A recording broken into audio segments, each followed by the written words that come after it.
eu penso da seguinte maneira, que eu falo isso para todos os clientes da agência. Chega um ponto que a gente não consegue controlar a cultura que os nossos clientes têm, né? A dinâmica, a correria, os pedidos que os clientes passam para a agência em si, não só como tecnólogo, mas a agência em si. O que cabe à agência, a nós, é cuidar da nossa área interna da 89. Isso a gente consegue controlar. Às vezes a parte do cliente não consegue controlar porque envolve outros fatores. E a maneira que a gente pensa o mercado, né, como a gente pensa o nosso trabalho, é com base no planejamento, né, base em cada projeto acionado pelo cliente tem que ter um planejamento, tem que ter uma estratégia, né? Tem que ter um objetivo também, uma meta para alcançar. O que às vezes a gente observa com a correria, como a Alice comentou, o mercado publicitário já é conhecido por esse termo correria, muitas vezes a gente não consegue, às vezes, atender a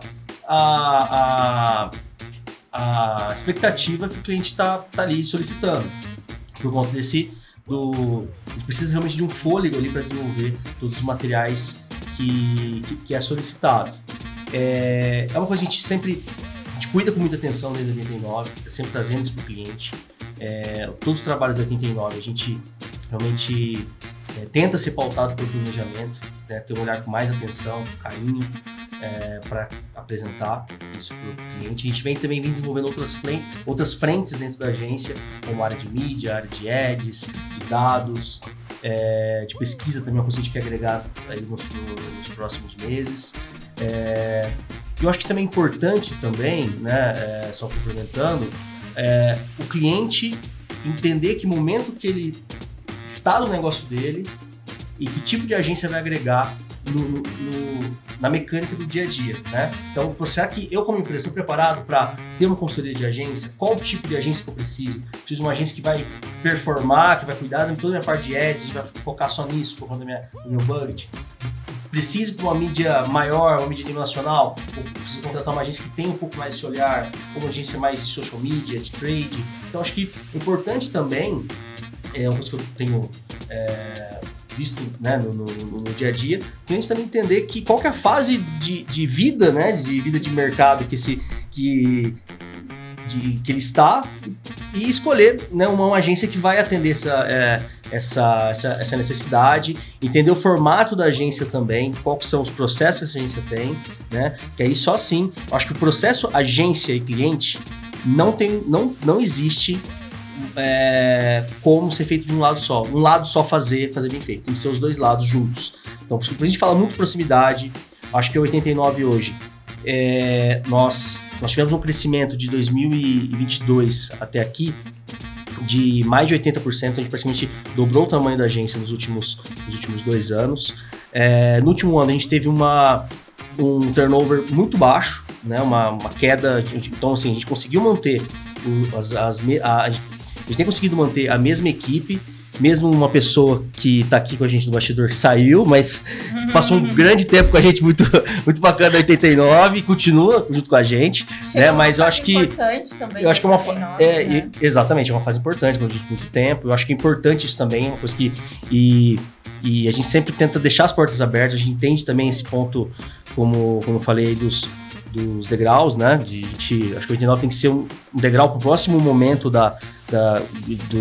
de quem está junto com a gente. Então, assim, voltando, a gente teve de 2024 para 2025, a gente teve um baixo turnover, então a gente conseguiu manter a equipe junto com a gente. Isso é importante porque isso também impacta na operação do cliente, na entrega, né? Na retomada ali de a pessoa nova começar na agência, explicar tudo que o cliente, né, tá passando, tá precisando. Então é uma coisa, foi um número que a gente olhou com muita atenção ano passado, a gente vai conseguir olhando muito forte esse ano. E quem é do mercado, quem está aproximado de agência, sabe que é um ponto desafiador dentro do mercado, né? Segurar talentos, reter talentos. Anda muito junto também, porque esse lance da retenção de equipe, porque às vezes sai um da equipe e o cliente sente. Sim. E ele até fala, né? Saiu o designer, tipo, o que aconteceu? Então, tem esse ponto também, anda muito junto. E às vezes sai uma pessoa, a gente não deixar isso afetar o cliente também, Exato. né? De ter um planejamento já ali e conseguir seguir da mesma forma. Esses são processos, assim, que até escutando muito da dor da equipe, né? Isso não foi uma dor que eu identifiquei. Foi uma dor que trouxeram e eu só escutei. E acho que quem trabalha com pessoas tem que fazer muito esse exercício de não ser a sua vontade, né? O que vai ser melhor dentro. Então, assim, o que a gente pode melhorar? O que tá bom? Então, a gente não tem, por exemplo, determinada organização. E aí, isso vai perder do cliente? Como que a gente vai fazer? Então, algumas coisas a gente aprendeu crescendo, né? A gente aprendeu crescendo.